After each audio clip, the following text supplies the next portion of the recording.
All right, everyone, let's talk about the 5 things that I've learned from prepping for my first professional photo shoot.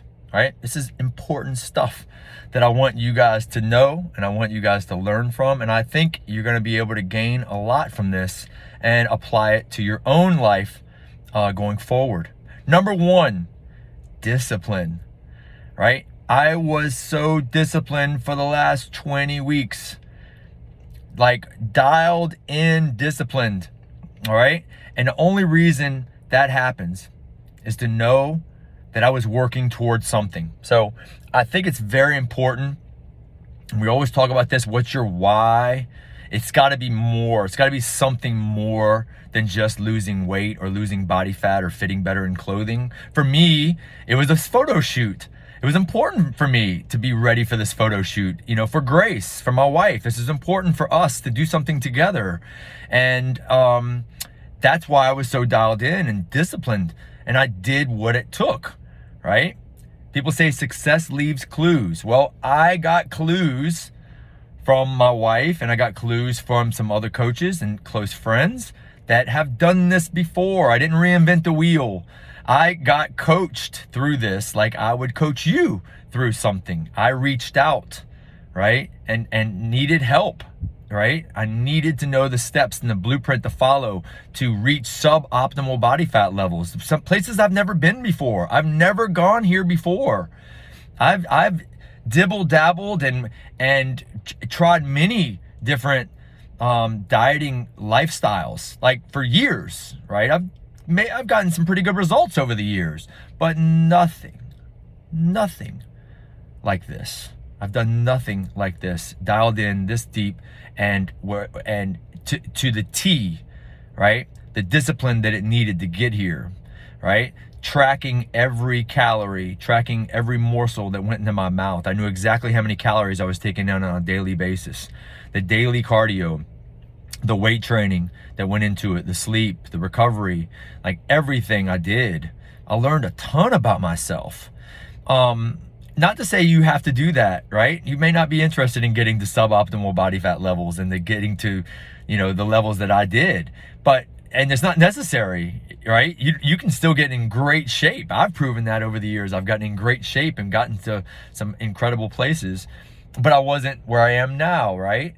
And I don't know if I'll ever go back there. Maybe I will, but I want you to know that you can take yourself further than you have ever been before.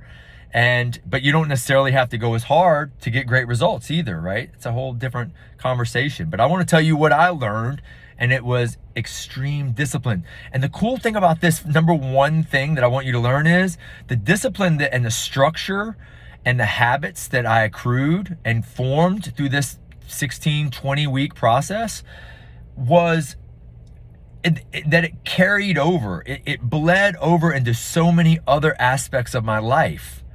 Like, it's amazing. And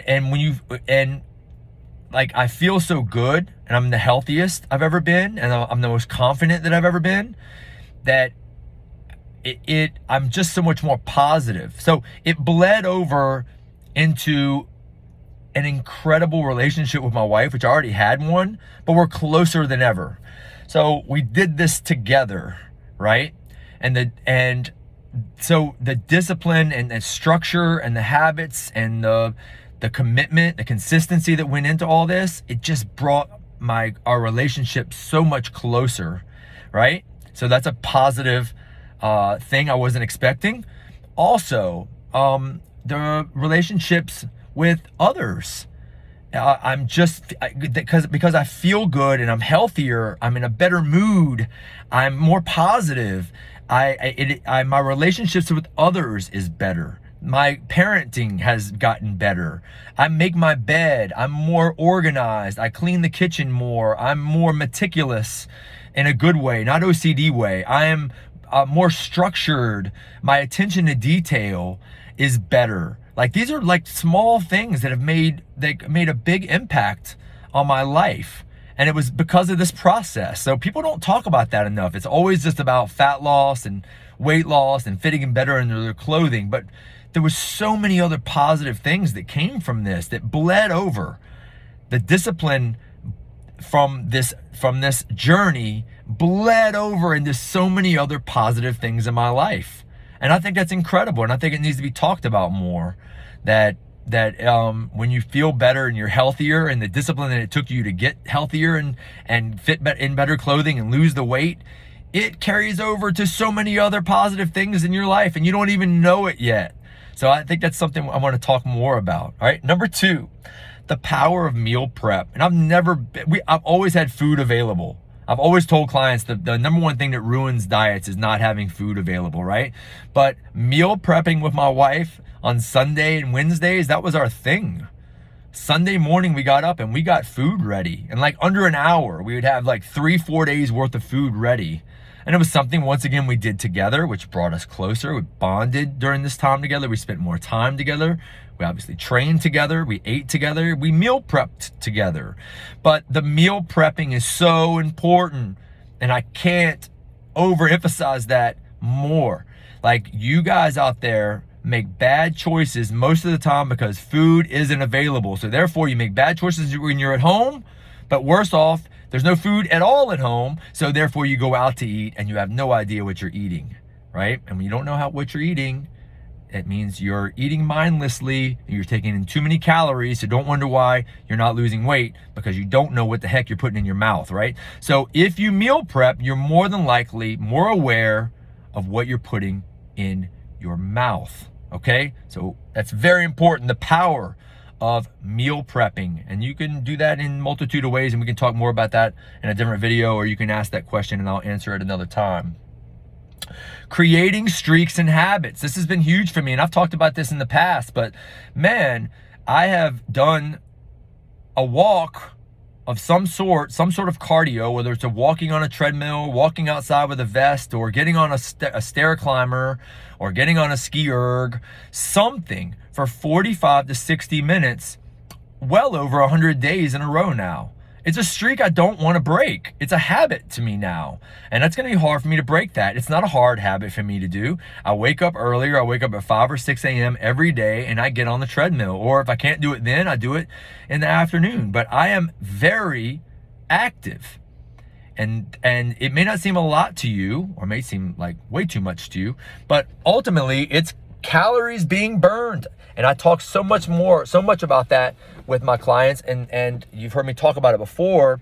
Exercise is super important, but I don't care how much you're working out. I really don't, because the time, the remaining time of the day and the week, you're mostly sitting down. You're sedentary. Most people are super sedentary even when they work out 7 times a week. So it's just so important that you focus more on daily movement and steps. That should complement, and your exercise should complement that daily movement, not be the only movement you get during the day.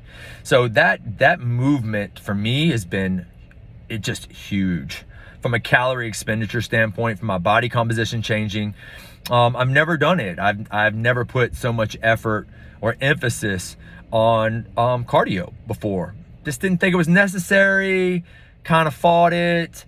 You know, I'm a strength guy, but man, I'm in great shape. And I'm emphasizing low intensity, steady state aerobics. I didn't run. I usually run sprints. I do HIIT training. I do running on treadmills. I did not run for 20 weeks. No sprinting, no high intensity interval training, no running stairs, no running 400s at the track. It was all walking and low intensity, steady state aerobics, which it's not my thing really, but I've come to enjoy it from a stress management standpoint. I get a lot done. I listen to podcasts. I listen to continuing education. I'm always learning and writing stuff down. Like, it's 45 minutes of me time, and it's great, and it feels wonderful to get it over with first thing in the morning. It's been super valuable to me, the power of steady state aerobics, low intensity cardio, and I want you to adopt that as well. 30 minutes, 45 minutes a day, 15 minutes in the morning, 15 minutes in the afternoon, maybe 15 minutes after dinner. Like, there's multiple ways to do this, but it does make a huge difference, not only in your health, but also in your body composition and dropping body fat and losing weight. Those extra steps make a huge difference in conjunction with your 2 to 3 days a week of weight training and exercise. Number 4, guys, calories are king. They always have been to me. Although I think it's easier to drop carbs and to limit processed foods and carbohydrates to get some weight off quickly, drop some water, get some wins, drop some scale weight quickly. I think it's just dropping carbs is the easy way, because most people, by reducing or eliminating snacking, you're usually eliminating convenience foods and processed foods. And it's one of the things I go to first hey, look, let's limit carbohydrates, especially when you're not moving, you're not exercising, you're not moving. That's energy. That's excess energy going into your body that you're not utilizing. It's going to be stored as body fat. Let's eliminate that. And we can get great results that way. But it's not that carbohydrates are evil. It's not that fat is evil. It's not that there's an evil macronutrient, right? Or you can never have pizza again or never have ice cream again. Now, for this prep, I didn't have any of that stuff. But you can, practice flexible dieting, right? And still get really good results. I'm not telling you to challenge yourself to do what I did. I'm telling you some things that I learned in this journey, that even more so I've learned that calories are king, because I really was I was in a calorie deficit for a super long time, and it was difficult and it was challenging, to be, under 2,000 calories the entire prep that I was working towards these photos. So being in a calorie deficit is imperative. And the only way to get to suboptimal body fat levels like me is to count calories. And I've been against that for general population and busy professionals for a long time. I'm advocating it. Now I've changed my mind, changed my tune towards counting calories and macros and weighing your foods, at least for short term. I think everybody needs to, because it's shocking when you realize how many calories you're eating or what's on your plate. Most people don't have a clue what's on their plate. And I think if I could advise each of you to get some sort of an app, I can advise that to you, and track your calories, weigh everything for 30 days. Everything that goes in your mouth, weigh it, and know exactly how many calories you're getting on a daily basis, because most people are underestimating 50 to 70%. Like these people that are saying, oh, I don't understand why I'm not losing weight, Matt. I'm in a calorie deficit. No, you're not. You're not. You're just not. You don't have a clue. You eat out too much. Even if you're eating really good quality food, you're eating too many calories coming from that really good quality food. It happens all the time.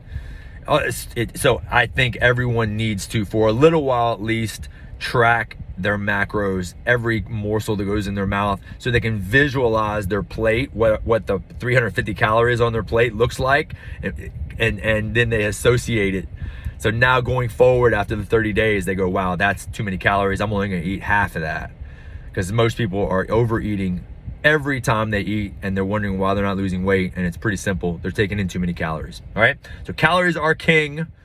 And I advise you to start tracking calories, at least for a short amount of time, so you can start associating the plate with what you're consuming, what's on your plate with what you're consuming. Last but not least, the power of steady state cardio. And I kind of already talked about that with creating streaks and habits. And I don't think I need to go into that, but it is powerful. That extra movement, the extra steps, it's more calories being expended, and we have to move more. 168 hours in a week. If you're working out 7, which you're not, that's 161 other hours in the week that you're most likely sitting on your butt. I've talked about this ad nauseum. Even if you're working out 7 hours a week, you are sedentary. That is a whopping 4% of activity of the week. You working out 7 out of the 168. The remaining 161, you're more than likely on your butt, you're asleep, or you're in traffic. We are a sedentary population. You are more than likely sedentary even if you're working out 7 times a week, but you're not. You're working out probably 0 to 2, right? And I advise you to do 2 at least 2 days a week of strength training and work towards 10,000 steps per day. The more the better.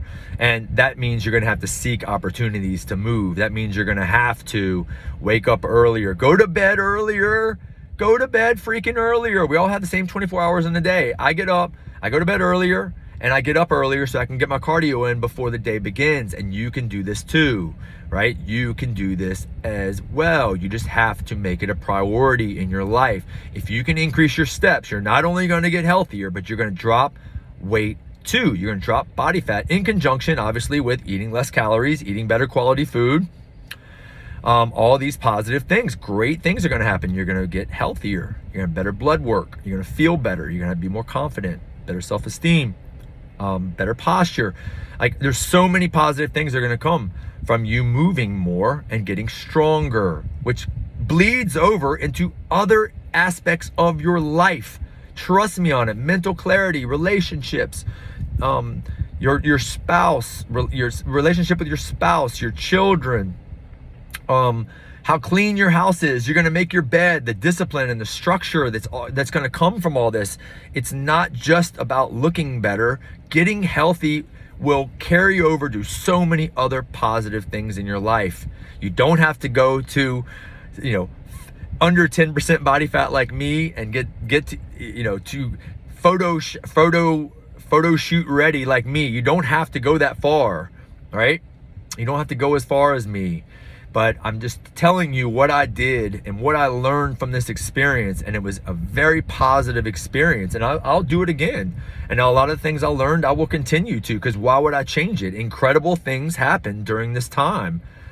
Incredible things happened. I learned so much about myself during this journey, and I'm so thankful that I did it with my wife. And that's another thing I should have put on my list of 5 things, is having that support system from my wife. The journey that her and I had over this last 20 weeks has brought us closer together.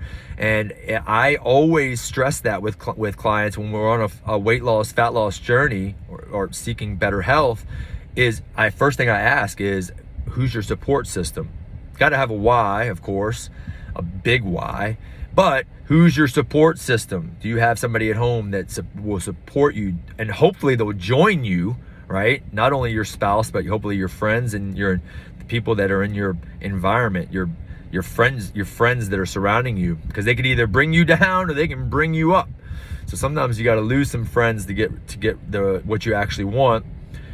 So I highly suggest that you do this with someone else that has similar goals, and it'll just be a lot more fun and enjoyable, and hopefully it'll bring you closer to that person. You'll be more likely to reach the goal that you set forth if you have that support system. All right, that's it. I'm 18 minutes in. Hopefully someone stuck around to listen to this. I think it's important. I think these 5 things will help change your life in some way. Please share this with anybody. If you have any questions or comments, please leave them below and I'll get to them. Thank you so much for supporting us on this journey together. And I got your back. I'll see you soon.